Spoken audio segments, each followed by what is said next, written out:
कौन कहा इसका चैप्टर 8। सुबह स्नेहा का अलार्म बजा और स्नेहा अपने वॉशरूम में जाकर फ्रेश हुई। तभी उसे याद आया कि कुणाल भैया को भी उठा दे। जाकर देखा कुणाल पहले से ही उठ चुका था।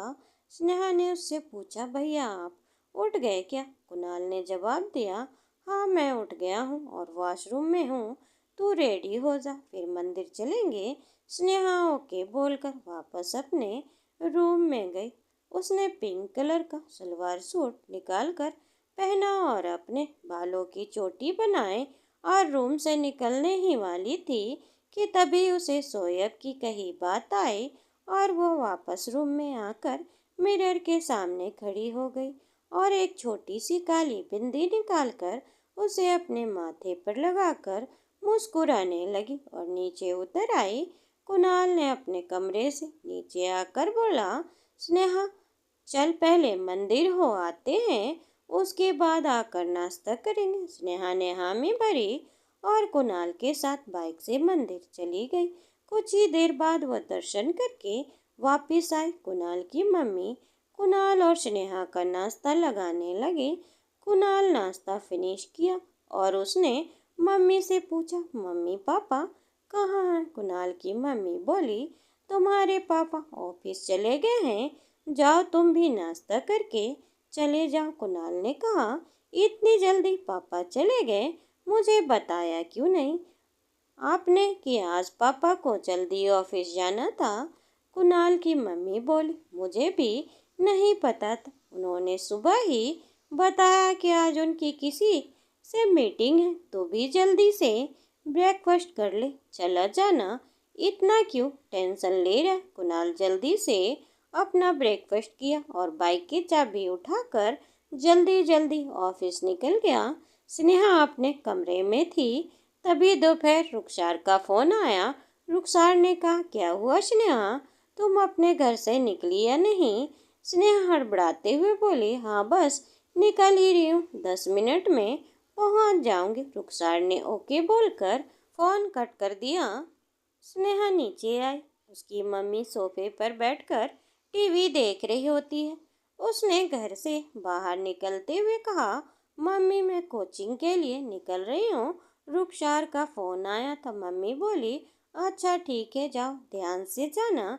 स्नेहा ने मम्मी को बाय बोला और अपने घर से बाहर निकल गई। वो चौराहे पर आकर खड़ी हुई। उसने देखा सामने से रुखसार भी शोएब के साथ आ रही है। रुखसार ने स्नेहा के पास आकर देखा, आज मैं लेट नहीं हुई? स्नेहा ने कहा, हाँ चलो अब चलते हैं। शोएब स्नेहा को देखकर मुस्कुरा रहा था। स्नेहा ने शोएब से पूछा, आज भी आपको उधर काम है क्या? आज भी आप हमारे साथ ही चलेंगे? शोएब ने मुस्कुराते हुए कहा, नहीं मुझे आज कोई काम नहीं है। स्नेहा ने कहा, हम लोग चले जाएंगे, आप परेशान मत होइए। शोएब ने कहा, अच्छा ठीक है, जब तुम लोग कोचिंग से निकलना तो मुझे बुला लेना। रुखसार बोली, ठीक है भाई। मैं शोएब स्नेहा को देखकर फिर से मुस्कुराया। स्नेहा अपनी नजरें झुका ली और रुखसार के हाथ पकड़कर कोचिंग सेंटर की तरफ जाने लगी। शोएब मुस्कुराते हुए स्नेहा को देखता ही रह गया। तब तक स्नेहा उसकी आंखों से ओझल नहीं हो जाती। 2 घंटे बाद स्नेहा अपनी कोचिंग से पहले दिन की क्लास अटेंड करके बाहर निकली और रुखसार ने उसे कहा, यार रुखसार ये कितना अच्छा मैम है ना, कितना अच्छा समझाती है ना। रुखसार हामी भरते हुए बोली, हाँ यार स्नेहा ये कोर्स भी बड़ा इंटरेस्टिंग है, इसे हम लोगों को काफ़ी कुछ सीखने को मिलेगा। वो दोनों आपस में बात कर रही थी कि तभी रुखसार का पैर एक ईंट से टकराया और रुखसार लड़खड़ा कर गिर गई। स्नेहा ने जल्दी से उसे उठाने की कोशिश की, लेकिन तभी रुखसार दर्द से कराहते हुए बोली, स्नेहा मेरे पैर में बहुत तेज दर्द हो रहा है, मैं खड़ी नहीं हो पाऊंगी, लग रहा है शायद मोच आ गई है, मैं उठ नहीं पा रही हूँ। तभी स्नेहा घबरा गए। उसने पैनिक होते हुए सोचा, मैं क्या करूँ अब? स्नेहा ने रुखसार के कंधे को हल्का सा रब करते हुए कहा, यार थोड़ी हिम्मत कर के खड़े होने की कोशिश कर, थोड़ा ट्राई कर। रुखसार रोते हुए बोली, नहीं स्नेहा मैं नहीं खड़ी हो पाऊंगी, मेरे पैर में बहुत दर्द हो रहा है, please try to understand. Sneha ने उसके पैर की तरफ देखा। रुखसार का पैर पूरा लाल हो चुका, उसमें सूजन भी दिखाई देने लगी।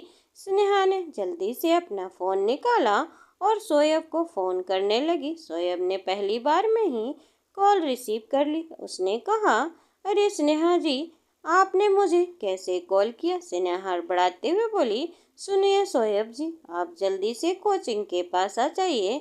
रुखसार के पैर में चोट लग गई, वह खड़ी नहीं हो पा रही। आप जल्दी से आ जाइए, मुझे समझ नहीं आ रहा मैं क्या करूं। शोएब ने कहा, अरे तुम परेशान मत हो स्नेहा, मैं बस 2 मिनट में आया। स्नेहा ने फोन कट कर दिया और रुखसार के पैरों से चप्पल उतारकर उसे अपने हाथों से रुखसार के पैर सहलाना शुरू किया। रुखसार हिचकिचाते हुए बोली, मत कर यार, तू ऐसे मेरे पैर छू रही है, मुझे अच्छा नहीं लग रहा।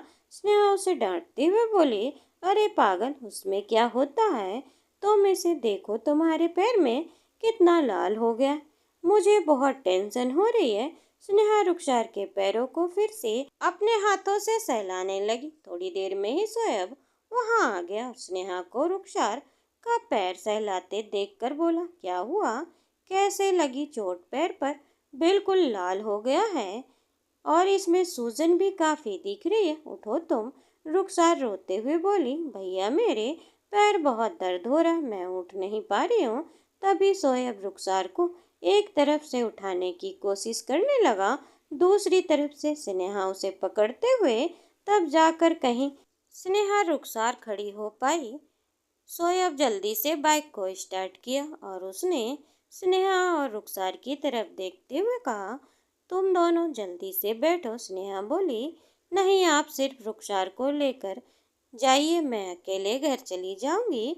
शोएब ने कहा, नहीं, मैं तुम्हें यहाँ अकेले छोड़कर नहीं जाऊंगा, बैठो, मैं दोनों को बैठाकर बाइक चला लूंगा, ट्रस्ट मी। स्नेहा तभी रुखसार ने भी उसका हाथ पकड़ते हुए कहा, बैठ जाओ स्नेहा। स्नेहा बाइक पर एडजस्ट होकर बैठ गई और शोएब सीधे घर पर आया और स्नेहा भी रुखसार को पकड़ते हुए घर के अंदर ले गई।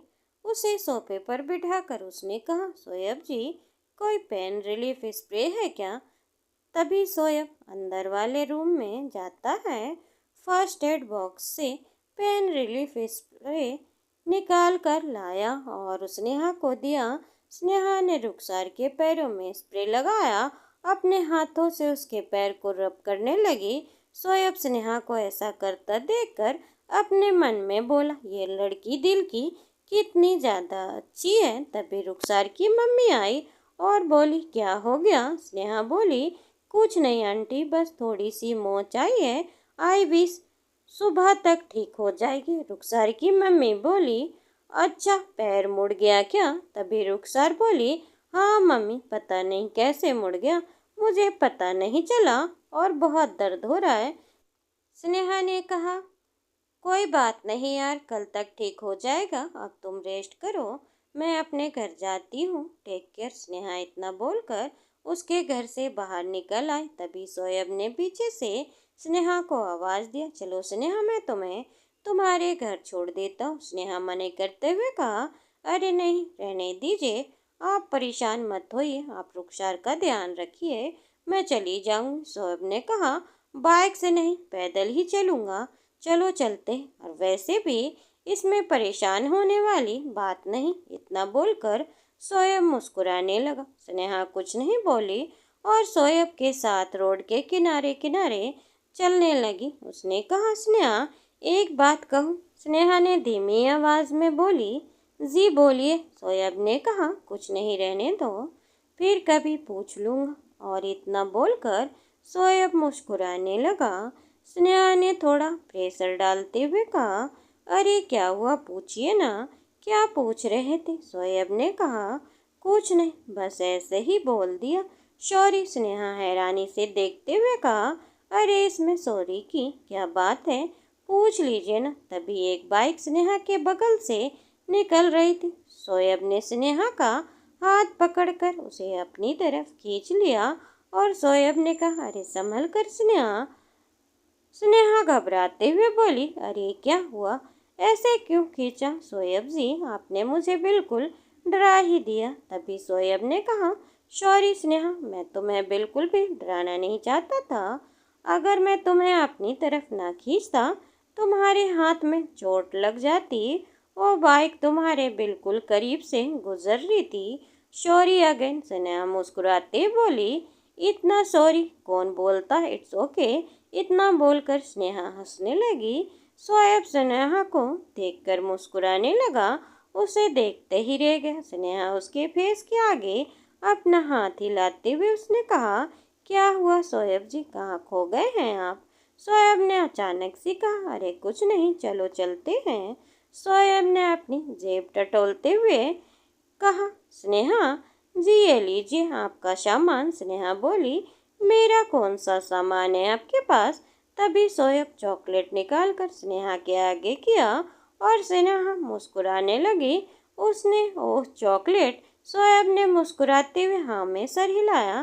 तभी अचानक से बिजली चमकी और जोरदार बारिश होने लगी। स्नेहा ने कहा, चलिए शोएब जी किसी पेड़ के नीचे, वरना हम लोग भीग जाएंगे। शोएब और स्नेहा एक दूसरे का हाथ पकड़ते हुए दौड़ते हुए एक पेड़ के नीचे जाकर खड़े हो जाते। शोएब ने कहा, यार ये बारिश भी ना कभी भी और कहीं भी आ जाती है। स्नेहा हंसने लगी और बोली, बारिश ऐसी ही आएगी, आपको कॉल करके थोड़ी ना आएगी कि हाँ हेलो शोएब जी, मैं बारिश बोल रही हूँ, अगर आपकी इजाज़त दे दें तो आज मैं बरस जाऊं। इतना बोलकर स्नेहा हंसने लगी। शोएब ने शौक ठोकर ये कहा, वाह तुम मजाक करना भी आता है। आज पहली बार मिस स्नेहा की ये खूबी भी देख ली। इतना कहकर शोएब मुस्कुराने लगा। तभी स्नेहा चॉकलेट का पैकेट फाड़ा और चॉकलेट खाने लगी और बारिश के मौसम को देखते हुए बोली, कितना अच्छा मौसम है ना शोएब जी? शोएब ने कहा, अच्छा मतलब तुम्हें बारिश पसंद है? स्नेहा ने कहा, हाँ बारिश का मौसम बहुत पसंद है, लेकिन बारिश में भीगना बिल्कुल पसंद नहीं। स्नेहा इतना बोलकर फिर से चॉकलेट खाने लगी। शोएब स्नेहा को देखकर मुस्कुरा रहा था। स्नेहा ने कहा, क्या हुआ, ऐसे क्यों देख रहे हैं आप? शोएब ने हंसते हुए कहा, तुम हमेशा ऐसे ही बच्चों की तरह चॉकलेट खाती हो क्या? स्नेहा ने बड़ी मासूमियत से कहा, चॉकलेट ऐसे ही खाई जाती है, आपको नहीं पता क्या? शोएब ने कहा, अच्छा ठीक है खाओ तुम। स्नेहा ने अपनी चॉकलेट शोएब को देते हुए कहा, आप भी खाएंगे क्या? शोएब ने नहीं में अपना सिर हिलाते हुए कहा, नहीं तुम अकेले ही खा लो, मुझे नहीं लगता तुम अपनी चॉकलेट मेरे साथ शेयर करना चाहोगी। स्नेहा मुस्कुराते हुए बोली, वैसे मैं अपनी चॉकलेट किसी के साथ शेयर नहीं करती, लेकिन आप खा सकते हैं थोड़ी सी। इतना बोलकर उसने चॉकलेट शोएब की तरफ बढ़ा दी। तभी शोएब चॉकलेट की एक बाइट लेते हुए कहा, मैं खा सकता हूँ, मतलब मैं स्पेशल हूँ क्या? स्नेहा हड़बड़ाते हुए बोली, नहीं स्पेशल स्पेशल कुछ नहीं, बस चॉकलेट आपने दी है इसीलिए। इतना बोलकर स्नेहा हंसने लगी। शोएब ने कहा, अच्छा मुझे लगा शायद मैं स्पेशल हूँ, खैर छोड़िए जाने देते हैं। तभी बारिश थोड़ी धीमी हुई और स्नेहा ने उसे कहा, बारिश धीमी हो गई है, चलिए अब चलते हैं वरना मम्मी परेशान होगी। शोएब ने कहा, इस बारिश में तुम भीग जाओगी, थोड़ी देर और रुको, शायद बारिश पूरी तरह बंद हो जाए। स्नेहा बोली, अगर बंद ना होकर और तेज हो गई फिर क्या करेंगे? चलिए चलते हैं, थोड़ा भीगेंगे ही और वैसे भी घर जाकर चेंज करना ही है। शोएब ने कहा, अच्छा ठीक है, चलो जैसा तुम्हें ठीक लगे।